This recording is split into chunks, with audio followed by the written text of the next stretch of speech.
Buenos días, familia. Para los que no me conocen, yo soy Daniel, soy uno de los 3 pastores de Iglesia La Gracia. Y hoy el Señor me ha concedido el privilegio de poder servirles, ministrándoles la palabra de Dios públicamente. Y quiero empezar retomando lo que nos había hablado Juanjo la semana pasada, de la gran cantidad de farsantes que han intentado a lo largo del tiempo de la Iglesia usurpar el título de Cristo para ellos mismos. Y para ilustrar esto mismo, que sigo por la misma línea, voy a contar una pequeña historia que no sé si es verdadera, pero se trata de un artista que se llamó Paul Gustave Doré, y la historia cuenta que cerca del año 1860 él estaba viajando por Europa, un hombre que en su vida había hecho, se dice que hizo más de 10,000 grabados, y en un momento se vio en apuros porque al llegar a una frontera no podía encontrar su pasaporte. Y al cabo de un tiempo, los oficiales lo que le dijeron fue: para que usted demuestre ser quien usted dice ser, este artista reconocido, le vamos a dar este papel, le vamos a dar un lápiz y haga un dibujo de estos campesinos que están por acá. Y este hombre tomó ese lápiz, ese papel, y hizo un dibujo con una velocidad, con una habilidad, con un resultado majestuoso tal de que los oficiales no tuvieron más alternativa que decir: este hombre ha evidenciado ser quien dice ser, ha demostrado su identidad. Y lo conecto con lo que vamos a ver hoy, porque hoy vamos a ver una ceremonia de consagración, de iniciación para los sacerdotes. Y una parte muy particular de esta ceremonia que vamos a ver, o ritual, es la parte de la unción, y tenía que hacerse con un aceite especial, una receta única que no debían nunca los israelitas replicar para nada, ni mucho menos perfumar a alguien con esto, y era un olor exclusivo que cualquiera que estuviera cerca de la casa del Señor, el tabernáculo, o que estuviera cerca de algún sacerdote, iba a reconocer inmediatamente: estoy cerca de una persona con la identidad de sacerdote. Era algo distintivo. Y así queremos hoy, por medio de lo que vamos a estudiar, exaltar el exclusivo, perfecto, único oficio de Cristo como gran sumo sacerdote para nosotros. Y estudiar qué espera de nosotros como respuesta a eso. Vamos a orar. Padre, en este momento clamamos por tu misericordia, porque no hay capacidad en mí para poder predicar este texto de hoy. Es solamente si tu Santo Espíritu trabaja en mí y trabaja en los oyentes, que hoy estos minutos que vienen puedan servir para la edificación de tu iglesia, Señor. Solo en tu presencia, solo en tu poder, aquí se va a producir un fruto. Queremos mostrar dependencia de ti, Señor, y te rogamos que manifiestes ese poder para bendecir a tus santos, Señor. Guárdame del error, guía este tiempo, Señor, ilumina. Y tú que conoces cada corazón perfectamente, te ruego a través mío como instrumento, háblales a tus hijos para que vivan vidas más consagradas a ti. Te lo pido en el nombre de Jesús. Amén. Continuamos con nuestra serie de Éxodo. Ya vimos la liberación de Egipto. Hemos los últimos capítulos hablado un poco más del tema de la construcción, instrucciones, todavía solo instrucciones para la construcción del tabernáculo. Y hemos visto sobre todo cosas inertes, la preparación de todo lo inerte. Ya la semana pasada Juanjo nos acercó un poco más a los seres humanos, a los sacerdotes, cuando se habló de las vestimentas que se prepararon para ellos, vestimentas santas, únicas, que los iba a distinguir.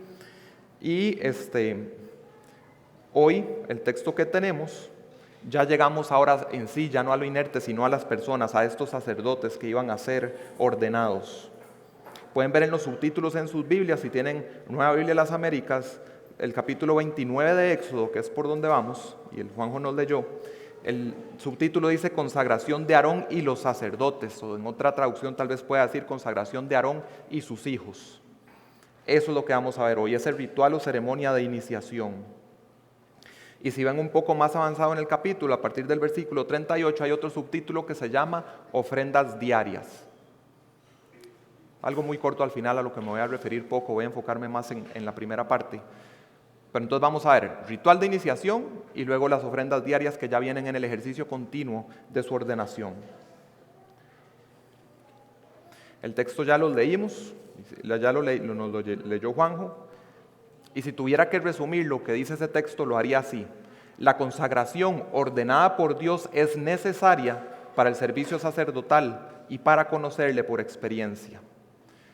Y mi propósito al predicar hoy es que en respuesta a nuestro gran sumo sacerdote, le sirvamos conforme a nuestra consagración.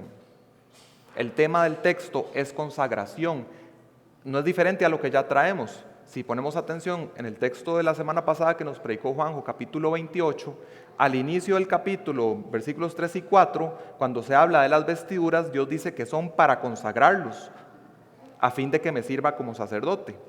Y también al cierre del capítulo, el versículo 41, igual con respecto a las vestiduras dice: los ordenarás y los consagrarás para que me sirvan como sacerdotes. En el capítulo de hoy podemos ver ese mismo patrón. Síganme en el capítulo 29, el versículo 1 dice, leemos juntos: esto es lo que les harás para consagrarlos, para que me sirvan como sacerdotes. ¿Ok? Este ritual que se va a hacer sigue la misma línea, es para consagrarlos. ¿Para qué? ¿Con qué propósito? Para que sirvan a Dios como sacerdotes. Igual muy cerca del cierre del capítulo, en el versículo 44, pueden moverse ahí, en la parte final dice: santificaré a Aarón y a sus hijos para que me sirvan como sacerdotes. El tema sigue siendo consagración. Cuando hablamos de consagración, hablamos de lo que ocurre cuando Dios, que es santo, elige, asigna o aparta algo o alguien de un uso común u ordinario para que de ahí en adelante sea de uso sagrado para un propósito especial, sirviéndole a Él. Y bueno, ya Juanjo leyó el texto, es un texto largo en su extensión, es un texto que también en todos sus detalles rituales nos puede abrumar. A mí saber que lo iba a predicar me abrumó, es un texto difícil, pero quiero que tengan ánimo, esfuércense en seguirme. Creo que va a ser de muchísima bendición hacer este esfuerzo, y tal vez inicialmente, todavía estos no son los puntos que vamos a ver, pero todo lo que vimos que Juanjo nos contó podemos dividirlo en 3 cosas. La primera tiene que ver con lavar, vestir, ungir. Esa es la primera parte. En la segunda parte vimos que hay una serie de 3 sacrificios de animales, y en la última parte vimos lo que ya les dije de la ofrenda diaria. Si lo vemos así, no es tan abrumador y vamos a cubrirlo todo. Ahora sí, vamos a ver esto en 3 verdades. La primera la tenemos en los versículos del 1 al 9, y es que el ritual inicial comunica la identidad. El ritual inicial comunica identidad. La segunda verdad es que el ritual inicial comunica la provisión para servicio consagrado continuo. Eso está en los versículos del 10 al 37. Y por último, en los versículos del 38 al 46 vamos a ver que el servicio continuo trae conocimiento de Dios. Okay, vamos a empezar por la primera verdad. El ritual inicial comunica identidad. Versículos del 1 al 9. Todo lo que vemos en estos versículos son diferentes elementos rituales que aportan a comunicar en una ceremonia pública la identidad de estos hombres, que iba a cambiar en este día especial. En el versículo 4 vemos que son lavados. Esto simboliza, todo esto es simbólico, esto simboliza que estos hombres que iban a ser ordenados primeramente tenían que estar espiritualmente limpios. Entonces, lavados.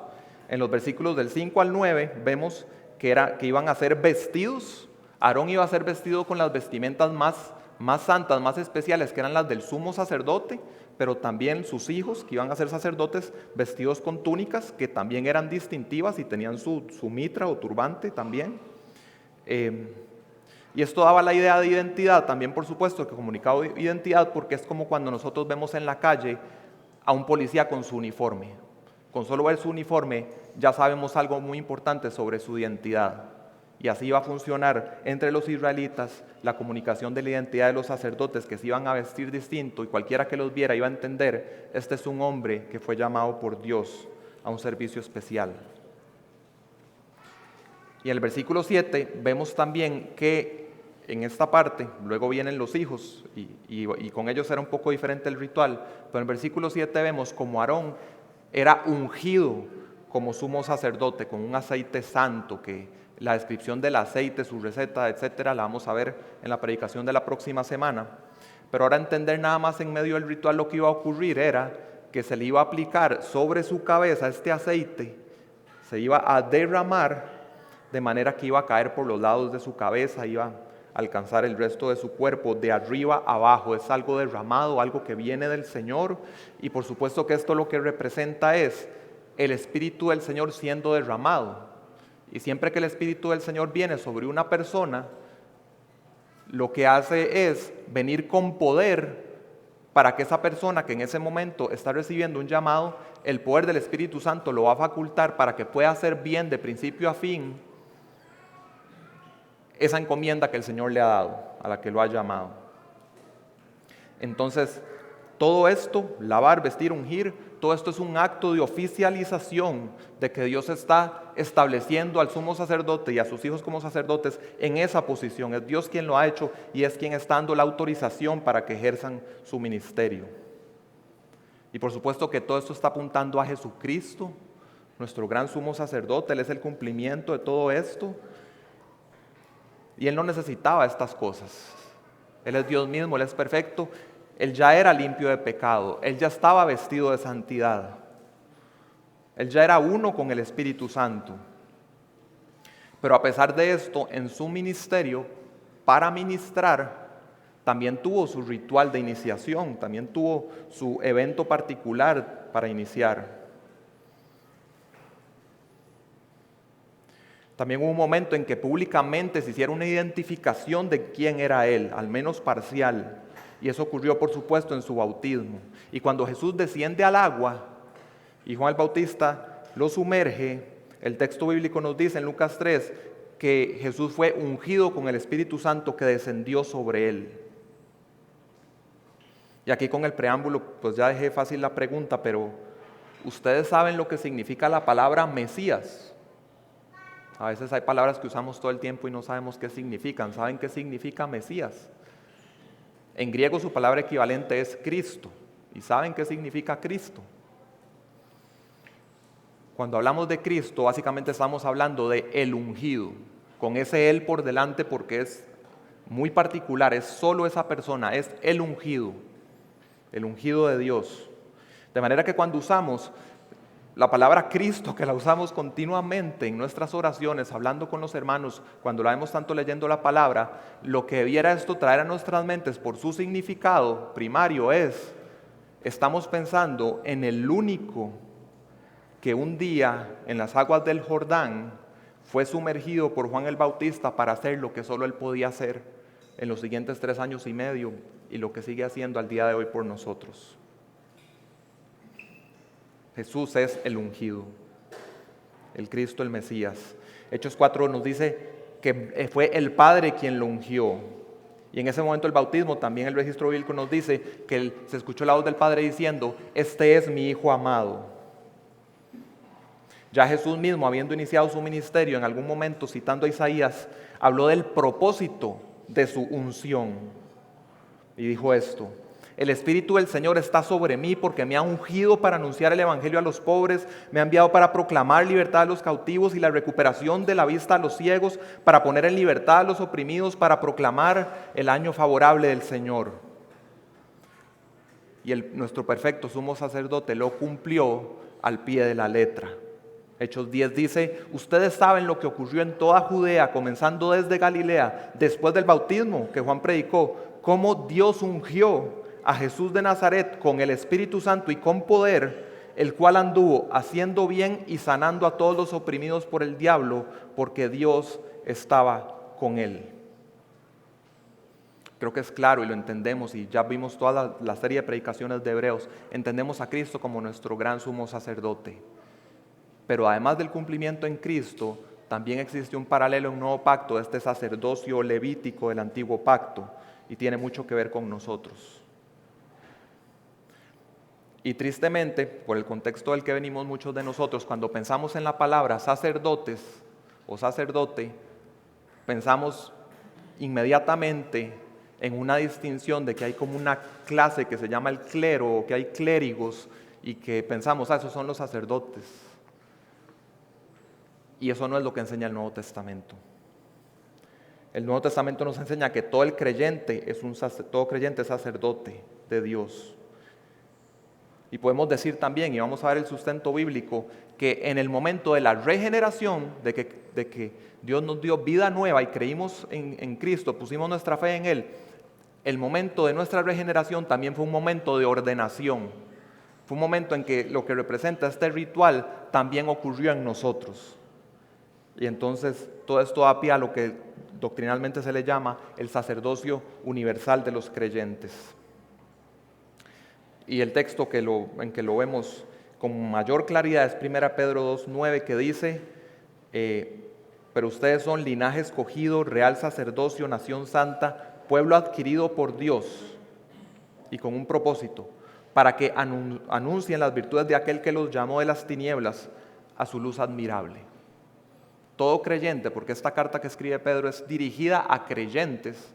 Esto es claro cuando habla a las personas en ciertos oficios especiales de la iglesia como pastorado. En capítulo 5 hace la distinción de, en este momento estoy hablándoles a ellos. El resto de la carta es a todos los creyentes. Todos somos sacerdotes del Dios viviente.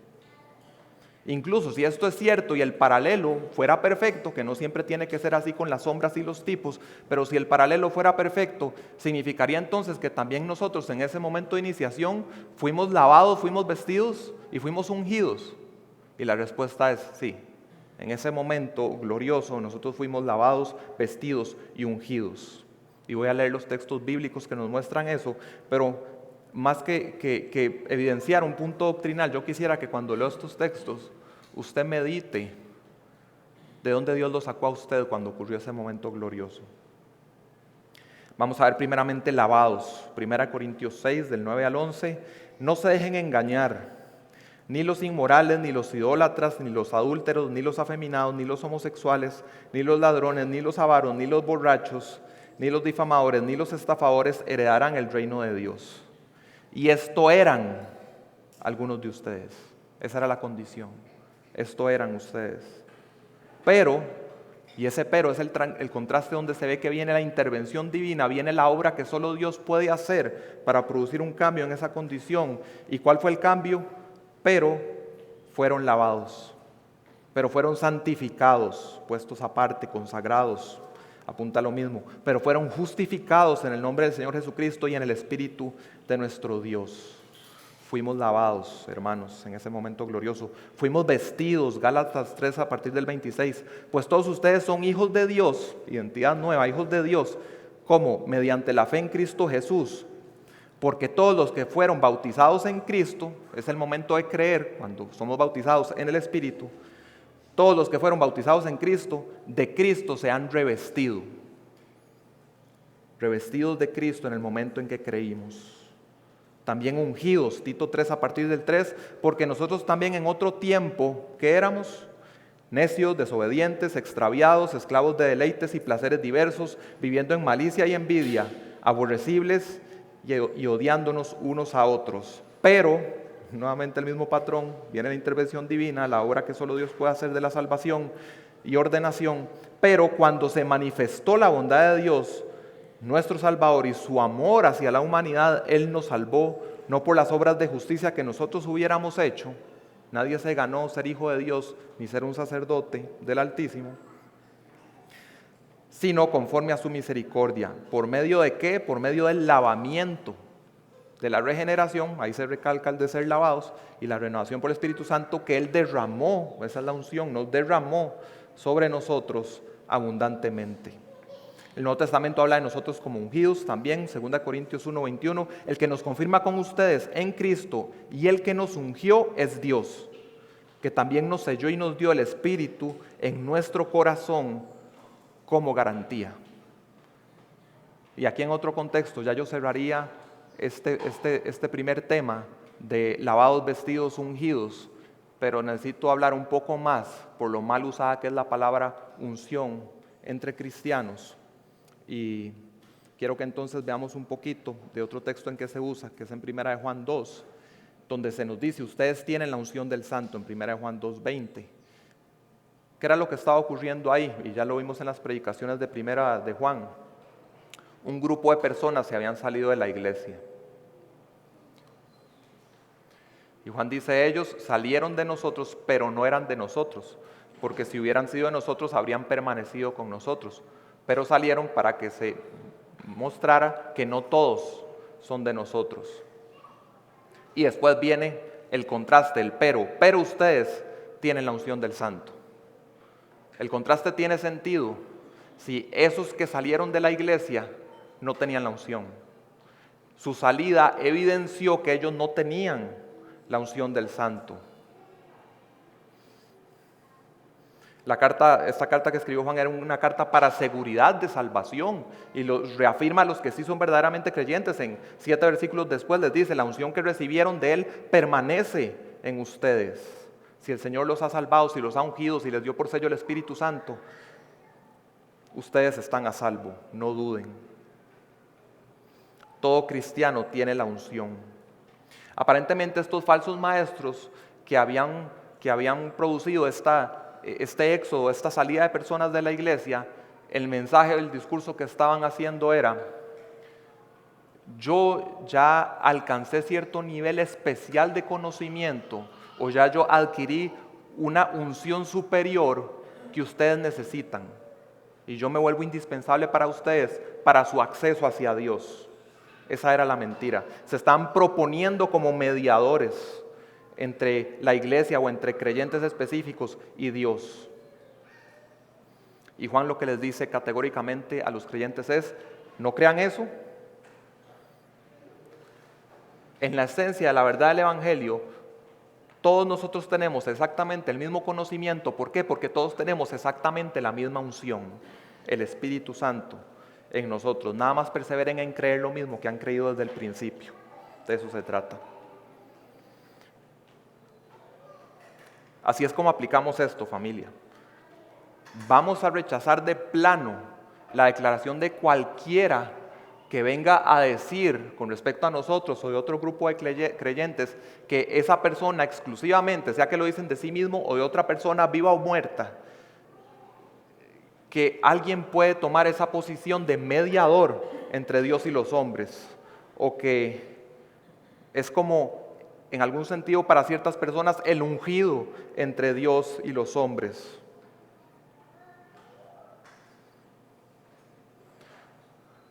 Viviendo el texto que vimos hoy, solo había uno, el sumo sacerdote, que era ungido esta parte que era desde la cabeza. Solo era uno, solo era él, solo uno estuvo cubierto de sangre, que ya en lo que leímos vimos que después va a llegar a estar incluso cubierto de sangre en algunas partes de su cuerpo. Solo uno llegó a estar cubierto de sangre y cubierto de este aceite que representa el Espíritu Santo. Así fue la sombra. En la realidad, solamente hay un Cristo cubierto de la sangre que derramó y lleno del Espíritu Santo, y Él es el único mediador que puede haber. No hay otro. Solo hay un mediador, solo hay el ungido. Y cualquier individuo que pretenda presentarse como el mediador, el intercesor, el vicario o el ungido entre Dios y su pueblo, es un usurpador. Y usando la misma palabra fuerte que usa Juan hablando en este contexto, dice, es un anticristo. Y ese anti puede significar dos cosas. Puede significar que se opone a Cristo, puede significar también que usurpa o se pone en el lugar de Cristo, y la respuesta es que significa las dos. Se opone a Cristo al usurpar el puesto que solamente le corresponde a Él. El diccionario bíblico dice, el hecho que los creyentes tengan la unción del Santo indica que esta unión los hace santos, separándolos para Dios. El don del Espíritu Santo es el medio todo eficiente para capacitar a los creyentes para poseer un conocimiento de la verdad. Entonces, si somos creyentes, somos sacerdotes. Fuimos lavados, fuimos vestidos, fuimos ungidos. Ya se hizo una declaración acerca de cuál es nuestra identidad. Somos cristianos, somos hijos de Dios, llevamos el nombre de Cristo, somos sus embajadores. A donde sea que vayamos, llevamos el olor fragante de Cristo. Lo representamos, queremos andar como Él anduvo. Quiero que se detengan a pensar, y sobre todo si con los textos que leí pensaron de dónde Dios los rescató. Qué privilegio ser hijos de Dios, ser adoptados, pero también ser sacerdotes. ¿Qué hicieron los hijos de Aarón para poder ser sacerdotes? Para haber nacido como en esa descendencia de Aarón. no hicieron absolutamente nada. ¿Qué hicimos nosotros, hermanos, para merecer ser hijos de Dios? ¿Qué hacemos nosotros para merecer poder ser sacerdotes? Absolutamente nada. No tenemos nada de qué jactarnos. Juan, cuando habla de quienes recibieron a Cristo, Dios le dio la potestad de ser hechos hijos de Dios, poco después nos dice, estos no nacieron de sangre, ni de voluntad de carne, ni de voluntad de varón, sino de Dios. Solamente Dios puede traer nuevo nacimiento y ordenación como sacerdotes de Él. Nadie puede darle órdenes a Dios acerca de que Él determine que alguien llegue a ser su hijo, llegue a ser un sacerdote. Podemos orar para que eso ocurra para personas, somos llamados a orar por personas para que se vuelvan al Señor, pero al final todo depende de la voluntad, el beneplácito del Señor. Y qué bondadoso ha sido para con nosotros al llamarnos. Y pensemos también en un texto como el de hoy, que es una consagración para el servicio. No nos quedamos nada más regocijándonos en la bondad de Dios al llamarnos, sino en entender, esto produce en mí un corazón humilde en vez de orgulloso, no me infla el ego, sino estoy equipado con poder del Espíritu para ser servicial, para ser sacrificial. Quiero, como hacían esos sacerdotes, ministrar al pueblo de Dios en la casa de Dios. Eso quiero hacer. Y quiero anunciar las virtudes de aquel que me rescató de las tinieblas, a su luz admirable, a los que todavía están en esas tinieblas de afuera. Y con respecto a esto de todas estas cosas que comunican identidad que ya vimos, Juan el Bautista dijo algo sobre la identidad de Cristo. Dijo, este es el Cordero de Dios, ¿que hace qué? Que quita el pecado del mundo. Eso de que el Cordero quita el pecado del mundo, que fue el sacrificio perfecto, nos lleva al segundo punto, segunda verdad, es que el ritual de iniciación comunica la provisión para servicio consagrado continuo. Y eso lo vamos a ver en los versículos del 10 al 37. Aquí es donde les dije que iba a haber una serie de 3 sacrificios. El patrón de los 3 sacrificios es la imposición de las manos de los que estaban siendo ordenados sobre la cabeza del animal. Eso se ve en los 3. Y el concepto ahí que se está simbolizando es transferencia de pecado hacia un sustituto.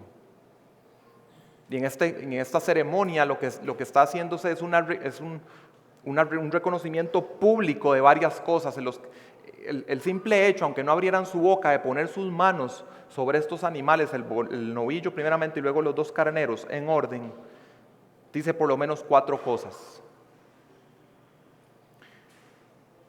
Estoy reconociendo que tengo pecado y por eso entonces pongo las manos. Reconozco que el pago del pecado es la muerte porque ese animal va a morir. Reconozco que yo no tengo solución para mi problema del pecado que me llevaría a la muerte. Y acepto la provisión que Dios ha dado. Allí estaba representada en esos animales.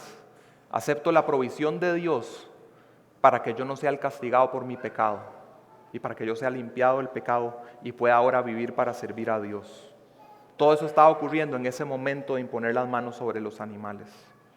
Y por supuesto que esos animales no iban a producir eso, simplemente están apuntando a la realidad superior de que Cristo, el Cordero de Dios que quita el pecado del mundo, sí iba a ser un sacrificio perfecto una vez para siempre para rescatar a los suyos, cargando sus pecados. El primero de los 3 animales era el novillo o toro. Y aquí se ve que una parte de este toro era trasladado fuera del campamento y era quemado. Y con respecto al tema del pecado que se está simbolizando así, nos cuesta tal vez, pero hagamos un esfuerzo en pensar solamente en el elemento del pecado, de que es receptor de juicio condenatorio. El pecado merece ser receptor de juicio condenatorio. Ese elemento específico del pecado es el que está representado en este toro y esas partes del toro que son llevadas afuera del campamento, y la idea es que él como sustituto recibe el castigo y lo recibe afuera del lugar en que Dios mora. Es trasladado el pecado, es llevado a otro lugar. Hebreos 13 dice que Jesús, para santificar al pueblo mediante su propia sangre, padeció fuera de la puerta. Hacia lejos el de nosotros nuestro pecado. ¿Qué dice esto sobre nuestro sacerdocio como creyentes? Bueno, que la salvación es obra de Dios, por supuesto, y que siempre tiene que ir acompañada, es obra de Dios, pero que produce algo en nosotros, siempre va acompañada de arrepentimiento y va acompañada de las mismas 4 cosas que les dije que reconocían estos sacerdotes. Tengo pecado, la paga del pecado es muerte, no tengo solución para mi pecado, acepto la provisión de Dios para que yo no cargue con el castigo y empiece a vivir fuera del poder y llegue un día a estar fuera de la presencia del pecado. Y esa provisión que Dios dio para ese problema, el mayor problema del ser humano, es Cristo. Esa provisión es Cristo. Solo hay un Cordero de Dios que quita el pecado del mundo. Nadie puede poner otro fundamento que no sea el que ya está puesto, que es Cristo. No hay otro nombre bajo el cielo dado a los hombres en que podamos ser salvos. Hay un solo mediador entre Dios y los hombres, Jesucristo, hombre, y solo de uno Dios juró y nunca se arrepentirá. Tú eres sacerdote para siempre según el orden de Melquisedec. Solo Cristo es la provisión de Dios para nosotros. Ese fue el primer sacrificio. Ahora vamos con el segundo, que es el primero de los carneros, que se le llama que es un carnero de expiación. Aquí se está lidiando con otro elemento del pecado, no el de recibir el juicio necesariamente, sino que aunque uno no vaya a recibir el juicio por el pecado, puede que uno todavía sea un pecador o que uno esté manchado del pecado, contaminado.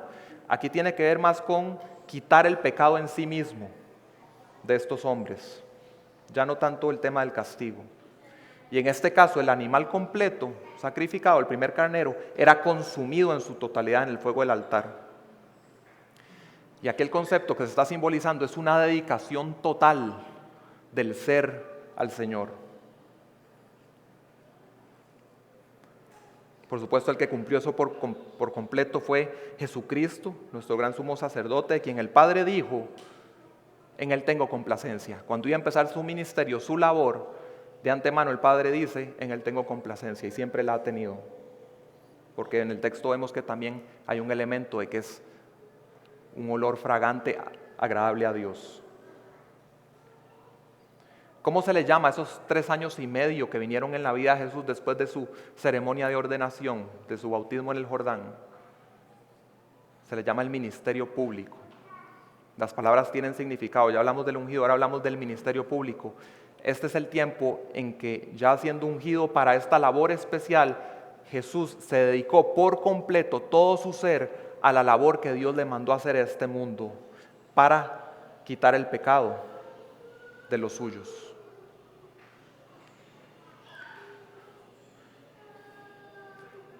¿Qué dice con respecto a nuestro sacerdocio? Creo que conocemos Romanos 1:2 y hemos sido bendecidos con predicaciones específicas de Romanos 1:2.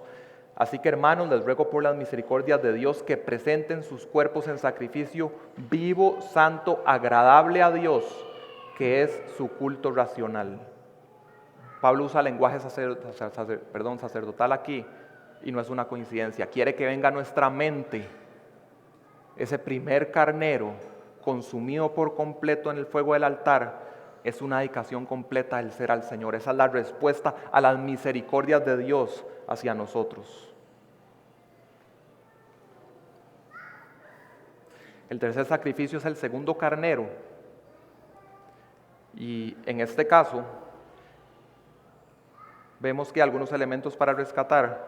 La sangre de este carnero se ponía en la oreja derecha, en el pulgar de la mano derecho, el pulgar del pie derecho, de Aarón y de sus hijos también.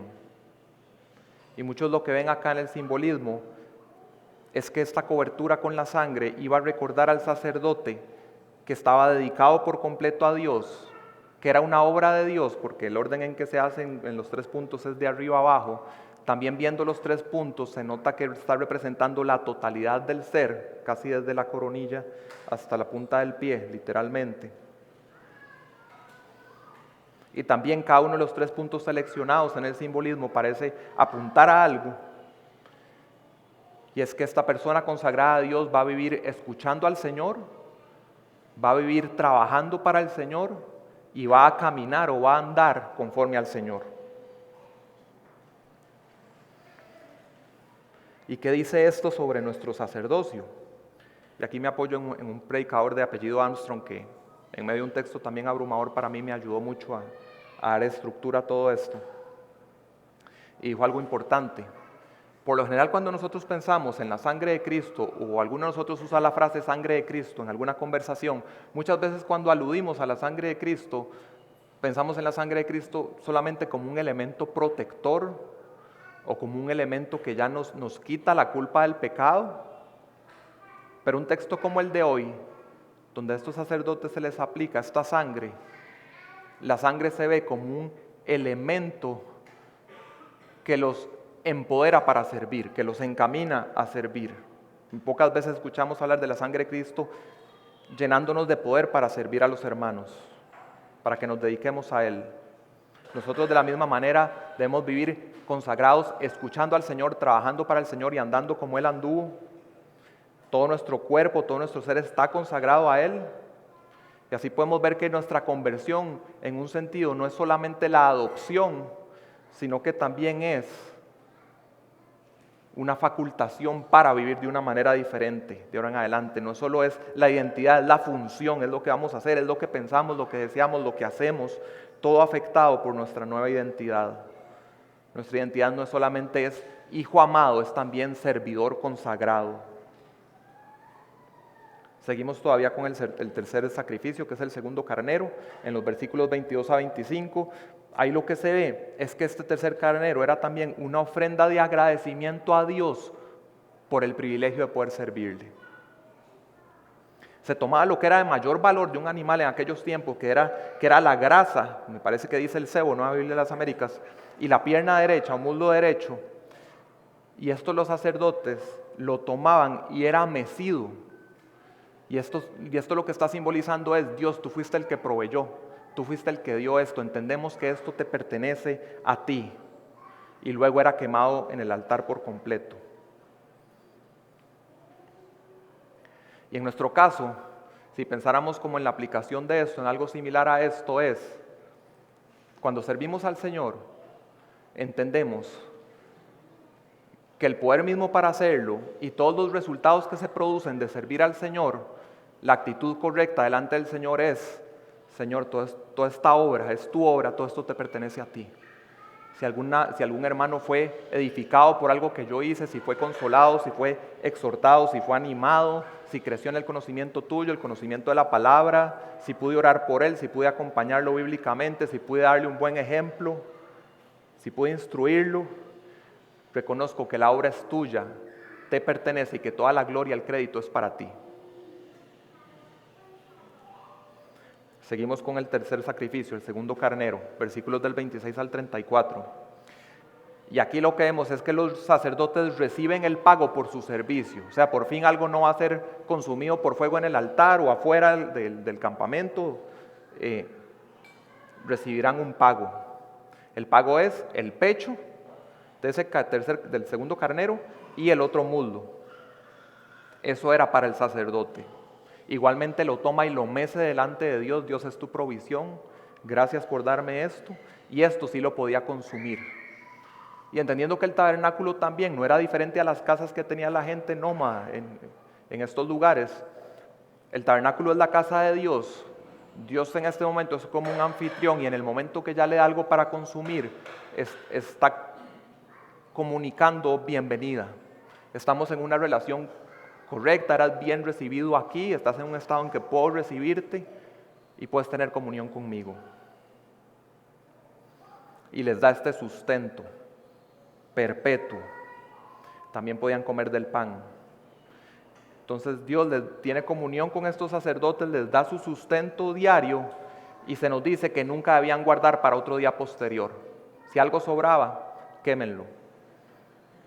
La idea es que Dios les iba a dar diariamente su provisión necesaria mientras le servían a Él, ya consagrados, dedicados por completo a Él. Pensando en Nuevo Pacto, me recuerda Mateo 6:24, nadie puede servir a dos señores, porque o aborrecerá a uno y amará al otro, o apreciará a uno y despreciará al otro. Ustedes no pueden servir a Dios y a las riquezas. Hermanos, estas son verdades sencillas que escuchamos o leímos en nuestro inicio de la vida cristiana, pero ¿cómo cuesta? Hermanos, no podemos servir a dos señores. y todo el tiempo estarán disponibles tentadores que nos ofrecen, más allá del sustento diario, sino satisfacer cualquier necesidad que tengamos, no solamente a nivel diario, sino a años a futuro. Y la pregunta es, ¿en dónde está puesta nuestra confianza? A veces esas tentaciones son de cosas que no son malas en sí mismo. No es que el Señor nos mande un voto de pobreza y nunca ahorrar nada. El tema es en dónde está la confianza del corazón, en quién confiamos para nuestra provisión mientras le servimos. Dios abastecerá siempre a los que le sirven. Él es fiel. Sigo en Mateo 6. Por eso les digo, no se preocupen por su vida, qué comerán o qué beberán, ni por su cuerpo qué vestirán. ¿No es la vida más que el alimento y el cuerpo más que la ropa? Miren las aves del cielo, que no siembran, ni ciegan, ni recogen en graneros. Observen cómo crecen los lirios del campo, no trabajan ni hilan. ¿No hará Dios mucho más por ustedes, hombres de poca fe? Por tanto, no se preocupen, diciendo, ¿qué comeremos o qué beberemos o con qué nos vestiremos? Porque los gentiles buscan ansiosamente todas estas cosas, que el Padre Celestial sabe que ustedes necesitan todas estas cosas. Pero busquen primero su reino y su justicia, y todas estas cosas les serán proporcionadas o añadidas. Por tanto, no se preocupen por el día de mañana, porque el día de mañana se preocupará de sí mismo. Bástenle a cada día sus propios problemas. Ese texto que acabamos de leer nos dice algo. ¿Quiénes son? ¿Quiénes dice el texto que son los que se preocupan ansiosamente por ese sustento diario? Dice que son los gentiles. Dicen que son los que todavía no han pasado por ese evento, esa ceremonia de iniciación para un caminar día a día con el Señor. En un caminar consecuente, entendiendo todo lo que estamos viendo hoy, la obra de Cristo no hay razón para que un cristiano, alguien bajo el cuidado del Señor que está viviendo para Él, esté preocupado por su sustento diario. Es un mandato, es lo que dice el texto.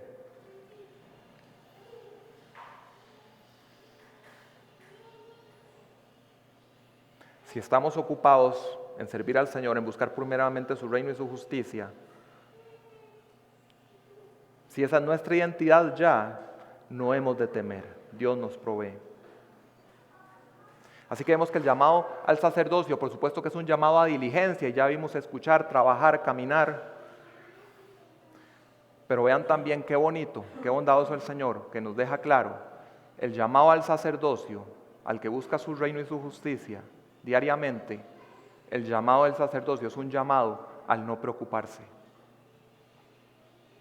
Y por ser algo positivo, a veces nos cuesta entenderlo como un llamado, como un mandamiento, porque muchas veces venimos mal entrenados a ver los mandamientos como algo gravoso o algo pesado. Vean qué bonito el mandamiento. No se preocupen ustedes que me sirven, a ustedes que he apartado para mí, que son mis hijos adoptados. Para los que tienen hijos, ¿cómo quieren ustedes que se sientan sus hijos con respecto a su provisión? Usted quiere que ellos ni siquiera piensen en eso. Yo soy el que me voy a encargar de poner la comida en sus platos cada día. Ustedes van a ocuparse en otras cosas, pero esa no va a ser su preocupación. Mientras estés bajo mi cuidado, en mi casa. Es un llamado a ser libres de preocupación. Es un entendimiento de que la provisión para la obra y los obreros incluso los da el Señor. Y también algo que muchas veces nos preocupa son los resultados. Que si hay frutos espirituales en mis hermanos en la iglesia, en mí mismo, que si van a ser salvos los seres queridos que tengo que todavía no conocen al Señor. También el llamado sacerdotal es que los resultados le pertenecen al Señor y Él es el que los da. Uno planta, otro riega, el Señor es el que da el crecimiento. Llamado al sacerdocio es confiar en el Señor, en lo que Él va a producir mientras le servimos y nos atenemos a seguir exactamente el camino que Él nos traza.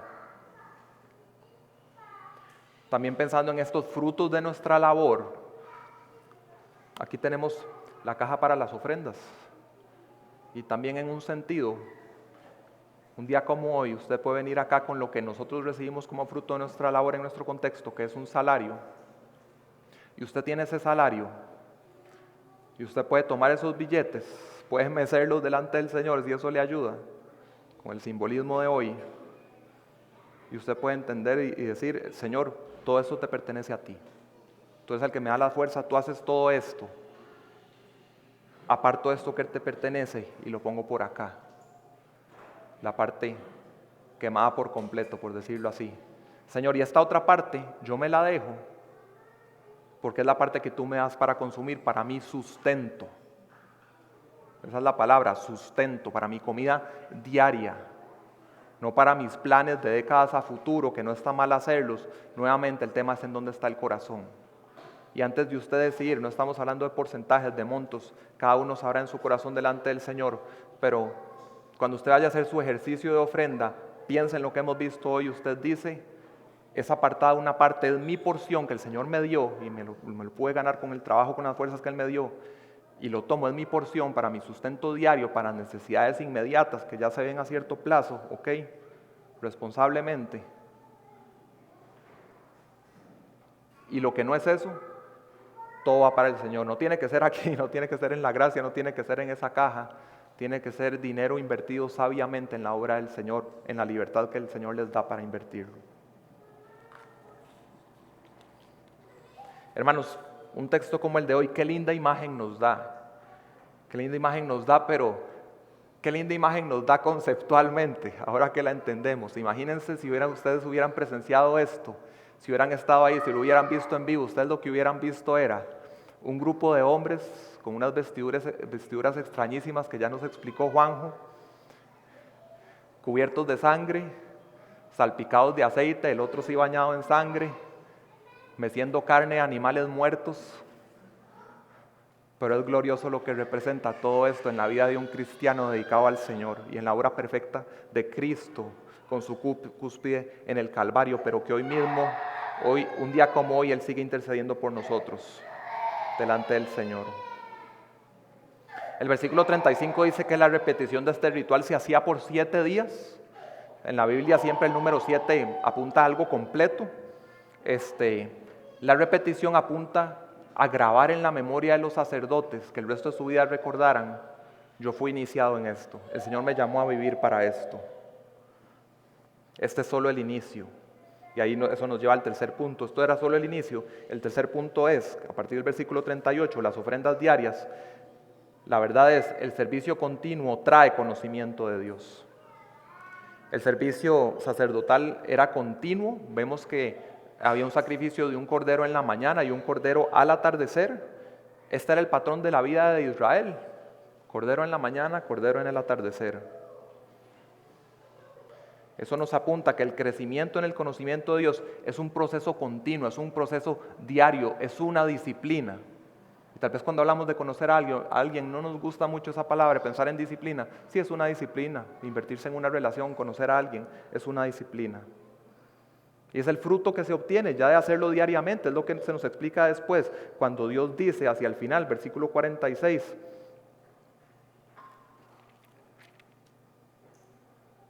Y conocerán que yo soy el Señor su Dios. ¿Verdad? En el ejercicio continuo va creciendo ese conocimiento de quién es Dios y lo que ha hecho por nosotros.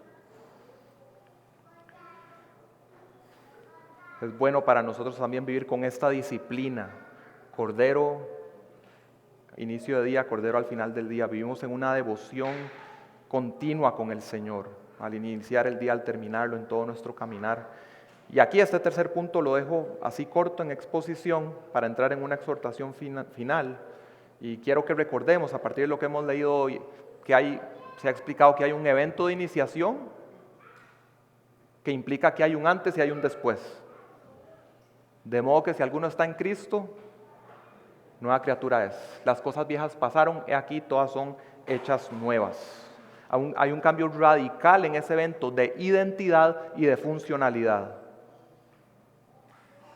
¿Cómo se ve en tu vida el antes y el después, si has creído en Cristo? Y creo que cuando vimos la lista de quienes están alejados de Dios, nos puede haber conmovido el recordar de dónde fue que Dios nos rescató y entender cómo de verdad el Señor produjo algo nuevo. Soy una nueva creación del Señor, tengo gustos diferentes, tengo afectos diferentes, mis metas son diferentes, el propósito general de mi vida es diferente, me invierto en amistades diferentes, lugares diferentes. Y podemos pensar al ver atrás, glorioso el día en que el Señor me llamó y me ordenó. Todo cambió en un instante. A unos pescadores Jesús les dijo, vengan en pos de mí, yo los voy a hacer pescadores de hombres. Y ellos respondieron al instante, dejaron las redes y le siguieron. Y su vida no volvió a ser la misma.